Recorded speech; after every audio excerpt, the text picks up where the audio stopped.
Kwa usajili wa mpango wa bima ya afya ya SHA unaendelea kushika kasi kote nchini, huku Wakenya wakihimizwa kujisajili ili waweze kunufaika na huduma za afya zinazotolewa chini ya mpango huo.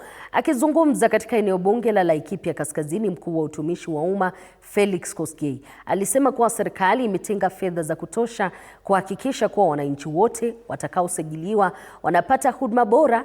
Aliongeza kuwa huduma za afya katika vituo vya kiwango cha hadi cha 3 zinatolewa bila malipo kwa waliosajiliwa.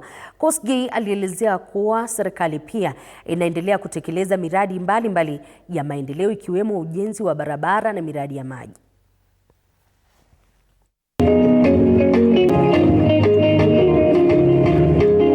Serikali imeweka pesa kwa hii program inaitwa SHA.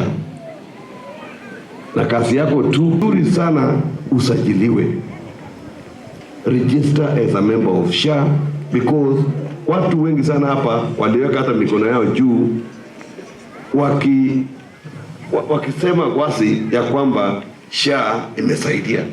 SHA inalipa hata 1,000,000 hata 1,500,000. Serikali pia imeweka pesa ya kutosha kwa mambo ya mabarabara, infrastructure na maji. Na kwa sababu